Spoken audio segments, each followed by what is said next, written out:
Hello good morning बच्चों। आज की ऑनलाइन क्लास में आप लोगों का स्वागत है। आज हम पढ़ेंगे लेसन नंबर 2 और पाठ का नाम है पृथ्वी एक ग्रह के रूप में। पृथ्वी एक ग्रह के रूप में इस पाठ में हम आगे अगला टॉपिक है हमारा जो वो है पृथ्वी की उत्पत्ति। पृथ्वी की उत्पत्ति के बारे में पढ़ेंगे।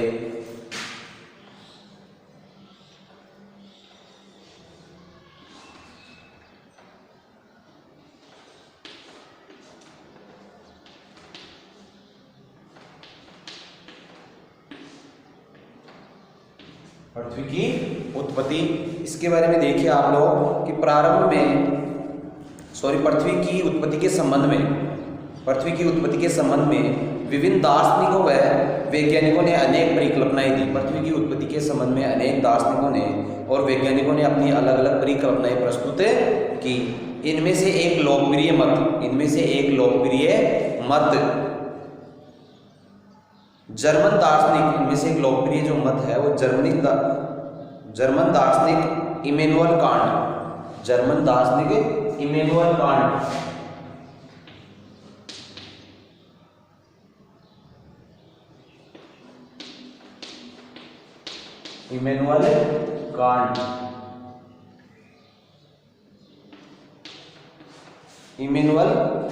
कांट का है। 1796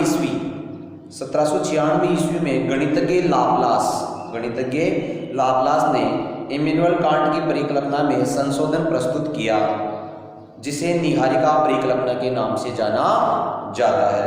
इस परिकल्पना के अनुसार ग्रहों का निर्माण धीमी गति से घूमते हुए पदार्थों के बादलों से हुआ, जो सूर्य की युवावस्था से संबंध रखते थे। और कुछ समय बाद सन 1900 ईस्वी में चैम्बरलेन व मोल्टेन ने कहा कि ब्रह्मांड में एक अन्य भ्रमणशील तारा सूर्य के नजदीक से गुजरा। सन 1900 ईस्वी में चैम्बरलेन तथा मोल्टेन ने कहा कि ब्रह्मांड में एक अन्य भ्रमणशील तारा सूर्य के नजदीक से गुजरा। इसके परिणाम स्वरूप तारे के गुरुत्वाकर्षण से सूर्य की सतह से सिगार के आकार का कुछ पदार्थ निकलकर अलग हो गया, और यह तारा जब सूर्य से दूर चला गया तो सूर्य की सतह से बाहर निकला हुआ पदार्थ सूर्य के चारों तरफ घूमने लगा और धीरे धीरे संघनित होकर ग्रहों के रूप में परिवर्तित हो गया। इस प्रकार हमारी पृथ्वी का निर्माण हुआ। तो यह हो गया पृथ्वी की उत्पत्ति संबंधी सिद्धांत। इसके बाद में दे रखा है आगे कि ब्रह्मांड की उत्पत्ति, कि हमारे ब्रह्मांड की उत्पत्ति कैसे हुई।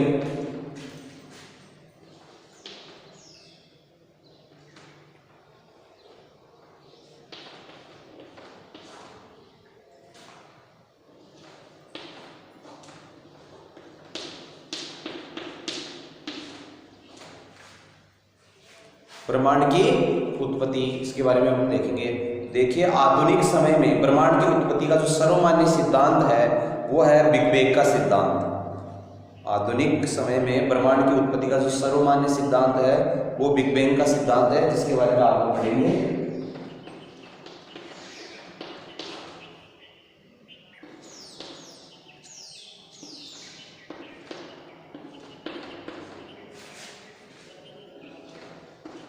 बिग बैंग का सिद्धांत।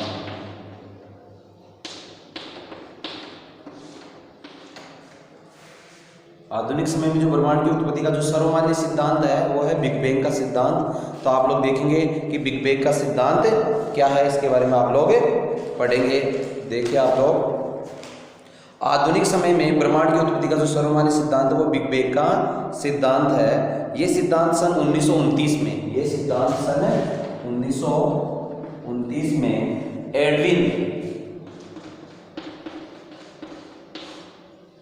एडविन ने दिया था।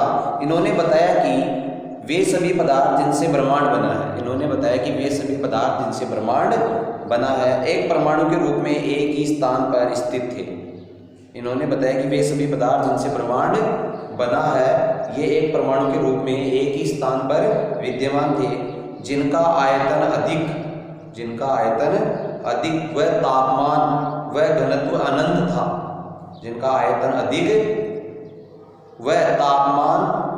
वह घनत्व क्या था? अनंत था।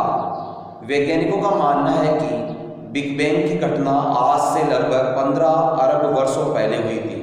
वैज्ञानिकों का मानना है कि बिग बैंग की जो घटना है आज से लगभग 15 अरब वर्षों पहले हुई थी। बिग बैंग की प्रक्रिया के अंतर्गत एक छोटे गोलक में विषम विस्फोट हुआ और इस प्रकार की विस्फोटक प्रक्रिया से बड़ा विस्तार हुआ। ब्रह्मांड का विस्तार आज भी जारी है। हमारे ब्रह्मांड का जो विस्तार है ये आज भी जारी है। वैज्ञानिकों ने इस बात के प्रमाण पता लगाए हैं। ब्रह्मांड विस्तार के कारण कुछ ऊर्जा पदार्थ के रूप में परिवर्तित हो गई। बिग बैंग के सिद्धांत से 3 लाख वर्षों के दौरान तापमान 4500 डिग्री केल्विन तक गिर गया और परमाणुीय पदार्थ का निर्माण हुआ तथा ब्रह्मांड पारदर्शी हो गया। ब्रह्मांड के विस्तार का अर्थ है आकाश समूहों के बीच की दूरी में विस्तार होना। तो यह है बिग बैंग का सिद्धांत। उसके बाद हम पढ़ेंगे आगे आंतरिक ग्रह।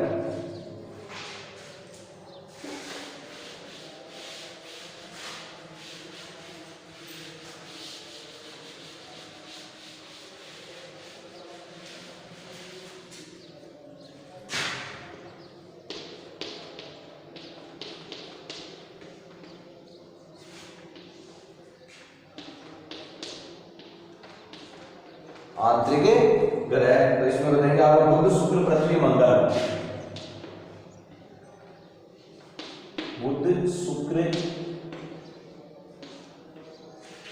बुध शुक्र पृथ्वी मंगल।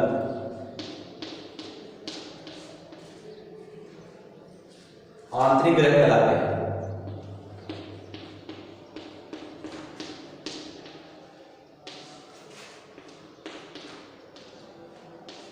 आंतरिक ग्रह कहलाते हैं।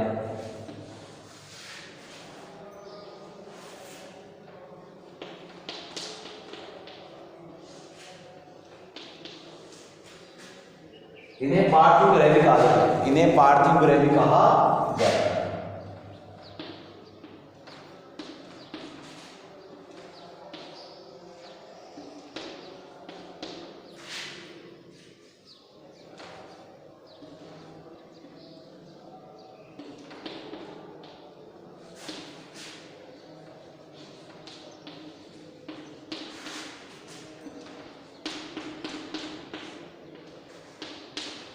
इन्हें पार्थिव ग्रह भी कहा जाता है। ये आकार में छोटे होते हैं।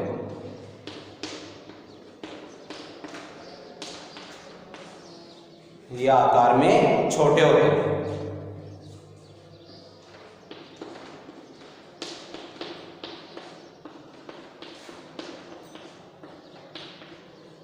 तो ये तो क्या हुए आंतरिक ग्रह। आंतरिक ग्रह किसे कहते हैं? बताइए बुध शुक्र पृथ्वी मंगल।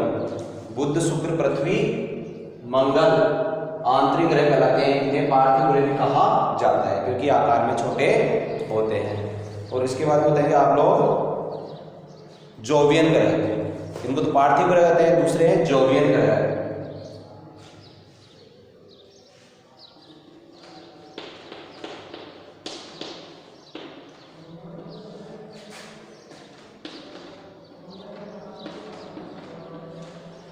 जोवियन ग्रह बृहस्पति शनि अरुण वरुण।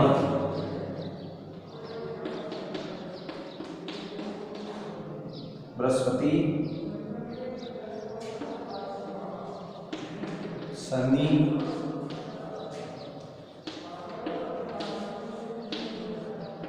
अरुण वरुण।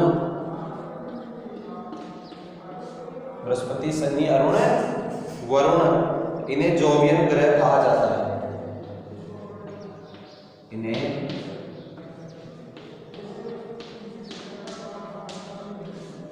इन्हें जोवियन ग्रह।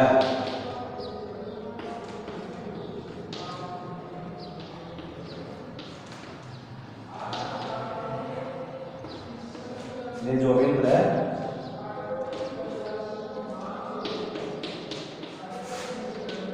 जोवियन ग्रह कहा जाता है क्योंकि आकार में बड़े होते हैं।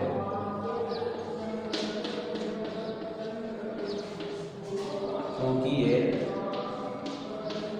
आकार में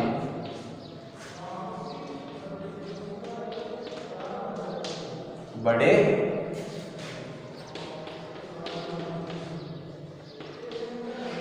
क्योंकि आकार में बड़े होते हैं। तो आप लोग से अगर पूछे कि पार्थिव ग्रह व जॉवियन ग्रह किसे कहते हैं, पार्थिव ग्रह व जॉवियन ग्रह किसे कहते हैं। तो आप लोगों ने पहले की वीडियो में भी आप लोगों ने देखा होगा कि आंतरिक ग्रह और बाह्य ग्रह अलग अलग मैंने आप लोगों को बताए कि बुध, शुक्र, पृथ्वी, मंगल सूर्य के नजदीक होते हैं, आकार में छोटे होते हैं, इन्हें पार्थिव ग्रह भी कहा जाता है और इन्हें आंतरिक ग्रह भी कहा जाता है। बुध, शुक्र, पृथ्वी, मंगल को आंतरिक ग्रह भी कहा जाता है और पार्थिव ग्रह भी कहा जाता है। दोनों नाम आप ध्यान रखेंगे।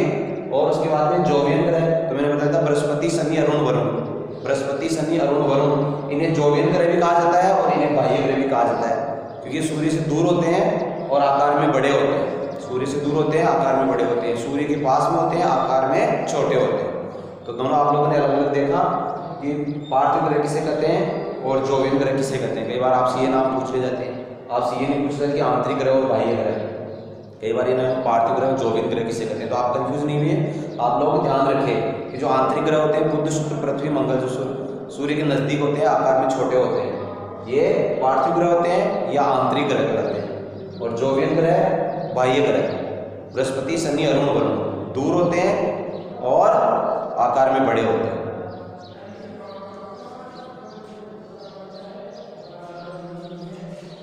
फिर है अगला टॉपिक है पृथ्वी का उद्भव। पृथ्वी का उद्भव, तो देखिए पृथ्वी के उद्भव के बारे में। प्रारंभ में पृथ्वी चट्टानी, गर्म व वीरान ग्रह थी।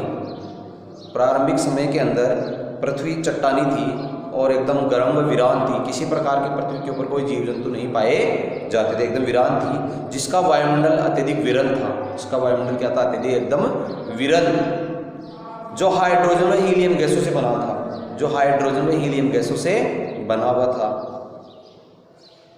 यह आज की पृथ्वी के वायुमंडल से बहुत अलग था। यह आज की पृथ्वी के वायुमंडल से बहुत अलग था। कुछ ऐसी घटनाएं व क्रियाएं हुई जिनके कारण चट्टानी, वीरान और गर्म पृथ्वी एक सुंदर ग्रह के रूप में परिवर्तित हो गई। समय के साथ कुछ ऐसी घटनाएं घटित हुई जिनके कारण आज जिसमें मनुष्य रह रहा है और आदि मानव, आज जंगलों में रहने वाला आदि मानव आज इंटरनेट तक का उपयोग कर रहा है। तो समय के साथ ऐसा परिवर्तन हुआ कि कई ऐसी घटनाएं घटित हुई कि जिनके कारण चट्टानी और वीरान ग्रह, पृथ्वी एक चट्टानी और वीरान जो ग्रह थी और गर्म पृथ्वी थी, तो ये एक ऐसे सुंदर ग्रह के रूप में परिवर्तित हो गई जहाँ बहुत सारा पानी और जीवन के लिए अनुकूल वातावरण उपलब्ध हो गया। जहाँ जीवन के लिए पानी तथा अनुकूल वातावरण उपलब्ध हो गया। पृथ्वी की संरचना परतदार है। पृथ्वी की जो संरचना है वो क्या है? परतदार है। वायुमंडल के बाहरी छोर से पृथ्वी के आंतरिक भाग तक जो पदार्थ पाए जाते हैं वे एक समान नहीं है। पृथ्वी के आंतरिक भाग तक, वायुमंडल के बाहरी छोर से लेकर पृथ्वी के आंतरिक भाग तक जो पदार्थ पाए जाते हैं वे एक समान नहीं है। वायुमंडलीय पदार्थों का घनत्व सबसे कम है। वायुमंडलीय पदार्थों का जो घनत्व क्या है? सबसे कम है। पृथ्वी की सतह से इसके भीतरी भाग तक अनेक मंडल पाए जाते हैं। पृथ्वी की सतह से लेकर इसके भीतरी भाग तक अनेक प्रकार के मंडल पाए जाते हैं। तो ये हो गया पृथ्वी का उद्भव। कि पृथ्वी का उद्भव कैसे हुआ इसके बारे में आप बताएंगे कि प्रारंभ में पृथ्वी चट्टानी और एकदम गर्म और वीरान ग्रह थी, जिसका वायुमंडल एकदम विरल था। जिसका वायुमंडल क्या था? एकदम विरल, एकदम हल्का था, जो हाइड्रोजन व हीलियम गैसों से बना था। यह आज की पृथ्वी के वायुमंडल से बहुत अलग था और कुछ ऐसी घटनाएं व क्रियाएं हुई जिसके कारण चट्टानी और वीरान ग्रह, गर्म पृथ्वी एक सुंदर ग्रह के रूप में परिवर्तित हो गई, जहाँ बहुत सा पानी तथा जीवन के लिए अनुकूल वातावरण उपलब्ध हो गया। पृथ्वी की संरचना परतदार है और वायुमंडल के बाहरी छोर से पृथ्वी के आंतरिक भाग तक जो पदार्थ पाए जाते हैं वे एक समान नहीं है, सारे अलग अलग हैं। और वायुमंडलीय पदार्थों का जो घनत्व है वो सबसे क्या है? कम है। पृथ्वी की सतह से इनके भीतरी भाग तक अनेक मंडल भी पाए जाते हैं। इसके बाद में देखिए अगला जो टॉपिक है वह है स्थलमंडल का विकास। स्थलमंडल का विकास। तो स्थलमंडल के विकास के बारे में देखिए आप लोग कि अत्यधिक ताप के कारण पृथ्वी के आंशिक रूप से द्रव अत्यधिक ताप के कारण पृथ्वी आंशिक रूप से द्रव अवस्था में रह गई। अत्यधिक ताप के कारण पृथ्वी आंशिक रूप से द्रव अवस्था में रह गई और तापमान की अधिकता के कारण हल्के व भारी घनत्व वाले पदार्थ अलग होना शुरू हो गए। इस क्रिया के दौरान भारी पदार्थ लोहा पृथ्वी के केंद्र में चला गया तथा हल्के पदार्थ पृथ्वी की ऊपरी सतह पर आ गए और समय के साथ ये ठंडे होकर ठोस अवस्था में परिवर्तित होकर आकार में छोटे हो गए। अतः ये पृथ्वी की भूपर्वत के रूप में विकसित हो गए। हल्के व भारी पदार्थों की घनत्व वाले पदार्थों के पृथक होने की इस प्रक्रिया को विभेदन भी कहा जाता है। आपसे प्रश्न पूछा जा सकता है कि विभेदन किसे कहते हैं, तो आप बताएंगे कि अत्यधिक ताप के कारण पृथ्वी आंशिक रूप से द्रव अवस्था में रह गई। अत्यधिक ताप के कारण पृथ्वी आंशिक रूप से द्रव अवस्था में रह गई और तापमान की अधिकता के कारण हल्के व भारी पदार्थ अलग अलग होना शुरू हो गए। इस क्रिया के दौरान भारी पदार्थ है लोहा पृथ्वी के गर्भ में चला गया और हल्के पदार्थ है वो पृथ्वी की सतह के ऊपर आ गए और समय के साथ ही ठंडे होकर ठोस में परिवर्तित हो गए और ठोस में परिवर्तन होने के बाद आकार में छोटे हो गए। अतः पृथ्वी की भूपर्वत के रूप में विकसित हो गई। हल्के व भारी घनत्व वाले पदार्थों के अलग होने की जो प्रक्रिया है वो विभेदन कहलाती है। वो क्या कहलाती है? विभेदन कहलाती है। इसके बाद में वायुमंडल एवं जलमंडल का विकास। वायुमंडल एवं जलमंडल का विकास की वायुमंडल और जलमंडल का विकास कैसे हुआ उसके बारे में देखिए। पृथ्वी के वायुमंडल की वर्तमान संरचना में नाइट्रोजन व ऑक्सीजन का प्रमुख योगदान है। पृथ्वी के वायुमंडल के वर्तमान संरचना में, पृथ्वी का जो वायुमंडल है उसकी जो वर्तमान संरचना है उस वर्तमान संरचना में नाइट्रोजन व ऑक्सीजन का प्रमुख योगदान है। नाइट्रोजन व ऑक्सीजन गैस है, इनका प्रमुख योगदान है। वर्तमान वायुमंडल के विकास की तीन अवस्थाएं हैं। वर्तमान जो वायुमंडल है उसके विकास की तीन अवस्थाएं हैं। पहली अवस्था में आदिकालीन वायुमंडलीय गैसें में कमी आई। पहली अवस्था में जो आदिकालीन वायुमंडल था, वायुमंडलीय गैसें उनमें कमी आई। दूसरी अवस्था में पृथ्वी के भीतर से निकली भाप व जलवाष्प में वायुमंडल के विकास में सहयोग किया। अंत में वायुमंडल की संरचना का जैवमंडल के प्रकाश संश्लेषण प्रक्रिया में संशोधित किया गया। प्रारंभिक वायुमंडल जिसमें हाइड्रोजन व हीलियम की अधिकता थी, सौर पवन के कारण ये पृथ्वी से दूर हो गई और सभी ग्रहों पर ऐसा हुआ। यह वायुमंडलीय विकास की पहली अवस्था थी। पृथ्वी के ठंडा होने के साथ साथ जलवाष्प का संघनन शुरू हो गया। संघनन क्या होता है? जलवाष्प का जल के रूप में बदलना संघनन कहलाता है। जलवाष्प का जल के रूप में बदलना संघनन कहलाता है कि बादलों में जब जल चला यहाँ से जाता है तो वाष्प के रूप में जाता है और वहाँ जाकर वापस से जल के रूप में बदल जाता है। यहाँ से जब पानी वाष्प बनकर उठ जाता है बादलों में, वहाँ संघनन की क्रिया होती है और जो जलवाष्प होती है वापस जल के रूप में बदल जाती है। तो पृथ्वी के ठंडा होने के साथ साथ जलवाष्प का संघनन शुरू हो गया और वायुमंडल में उपस्थित CO2 के वर्षा के पानी में मिलने से तापमान में गिरावट आई। फलस्वरूप संघनन के कारण अधिक वर्षा हुई। इससे धरातल पर बहुत सा जल इकट्ठा हो गया जिससे महासागर बने और पृथ्वी पर महासागर की उत्पत्ति 50 करोड़ वर्ष पहले हुई। लंबे समय तक जीवन केवल महासागरों तक ही सीमित था।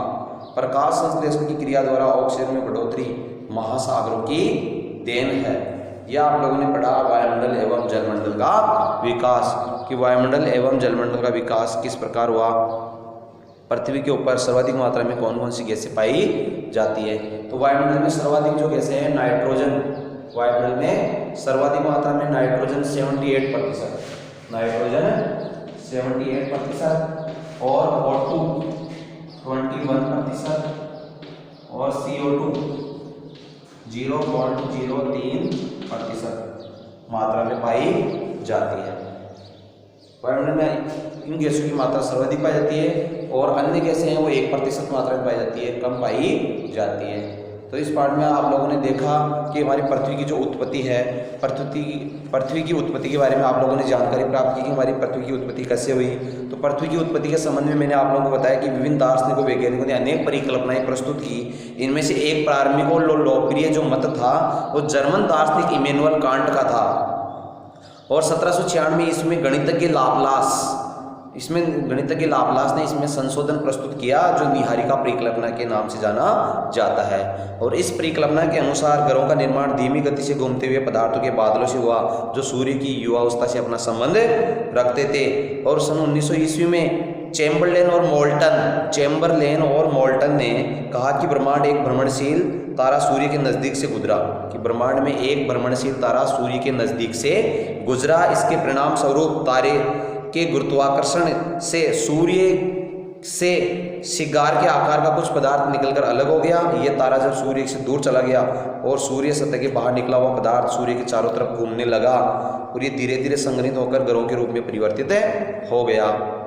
पहले सर जेम्स जिन्स और बाद में सर हेरोल्ड जेफरी ने इसका समर्थन किया कि यद्यपि कुछ समय बाद के तर्क सूर्य के साथ एक और साथी तारे के होने की बात मानते हैं, जिसको द्वितारक सिद्धांत के नाम से जाना जाता है। उनके विचार से सूर्य और सौर निहारिका से घिरा हुआ था जो सूर्य हाइड्रोजन, हीलियम और धूल के कणों से बना हुआ था। तो ये तो हो गया हमारी पृथ्वी की उत्पत्ति के बारे में। और उसके बाद में दे रखा है ब्रह्मांड की उत्पत्ति। तो मैंने आप लोगों को ब्रह्मांड की उत्पत्ति के बारे में बताया कि आधुनिक समय में ब्रह्मांड की उत्पत्ति का जो आप लोगों ने देखा कि जो सर्वमान्य सिद्धांत है वो बिग बैंग का सिद्धांत है। ब्रह्मांड की जो उत्पत्ति का सर्वमान्य सिद्धांत है वो आप लोगों ने देखा बिग बैंग का सिद्धांत है। और बिग बैंग के सिद्धांत के अनुसार आप लोगों ने सारी जानकारी प्राप्त की कि आधुनिक समय में ब्रह्मांड की उत्पत्ति का जो सर्वमान्य सिद्धांत है वो बिग बैंग का सिद्धांत है। ये सिद्धांत सन 1929 में एडविन ने दिया था। इन्होंने बताया कि वे सभी पदार्थ जिन्होंने ब्रह्मांड बना है ये एक परमाणु के रूप में एक स्थान पर स्थित है, जिनका आयतन, अत्यधिक तापमान व घनत्व अनंत था। वैज्ञानिकों का मानना है कि बिग बैंग की घटना आज से लगभग 15 अरब वर्षों पहले हुई थी। बिग बैंग की प्रक्रिया के अंतर्गत एक छोटे गोलक में विषम विस्फोट हुआ और इस प्रकार के विस्फोट पर कैसे बड़ा विस्तार हुआ और ब्रह्मांड का विस्तार आज भी जारी है। ब्रह्मांड विस्तार के कारण कुछ ऊर्जा पदार्थों के रूप में परिवर्तित हो गई और बिग बैंग के सिद्धांत से 3 लाख वर्षों के दौरान तापमान 4500 डिग्री केल्विन तक गिर गया। जो हमारे ब्रह्मांड है उसका विस्तार आज भी जारी है। इसका एक उदाहरण के माध्यम से हम समझ सकते हैं कि जैसे एक गुब्बारा है, उसके अंदर एक छोटे उसके बाहर के ऊपर डॉट लगा दें, एक चिन्ह लगा दें और उस गुब्बारे को फुलाएंगे तो आकार में गुब्बारा भी बढ़ेगा, उस पर जो डॉट के चिन्ह लगे हुए हैं वो भी आकार में बढ़ेंगे। तो एक निश्चित समय तक हमारे ब्रह्मांड का विस्तार होता रहेगा, उसके एक समय बाद हमारा ब्रह्मांड क्या है, समाप्त हो जाएगा। उस दिन दुनिया समाप्त हो जाएगी, हमारा ब्रह्मांड एक निश्चित समय बाद क्या हो जाएगा, समाप्त हो जाएगा। क्योंकि वैज्ञानिक अनुमान लगा रहे हैं, बता रहे हैं कि हमारा ब्रह्मांड है उसका विस्तार आज भी जारी है। तो एक गुब्बारे के अंदर अपन हवा भरेंगे, एक निश्चित समय तक हवा भरती रहेगी, उसके बाद आप हवा लगातार उसमें हवा भरते रहोगे तो एक निश्चित समय ऐसा आएगा कि उसके बाद गुब्बारा उसमें हवा भर नहीं पाएगी और गुब्बारा क्या फट जाएगा। वैसे हमारा ब्रह्मांड है आकार में आज बढ़ रहा है, उसके ऊपर जो डॉट के चिन्ह लगे हुए हैं वो भी आकार में बढ़ रहे हैं। तो जो तारे हैं इनके बीच के आपस में जो भी दूरी है, निहारिका है, इनके बीच की आपस की दूरी भी बढ़ रही है, प्लस ब्रह्मांड का आकार भी बढ़ रहा है। तो वैसे क्या निश्चित समय बाद हमारा ब्रह्मांड क्या हो जाएगा, ब्रह्मांड हमारा समाप्त हो जाएगा, तो दुनिया भी समाप्त हो जाएगी। आगे की क्लास में आगे पढ़ेंगे हम तारों का निर्माण। आगे क्लास में पढ़ेंगे तारों का निर्माण। धन्यवाद।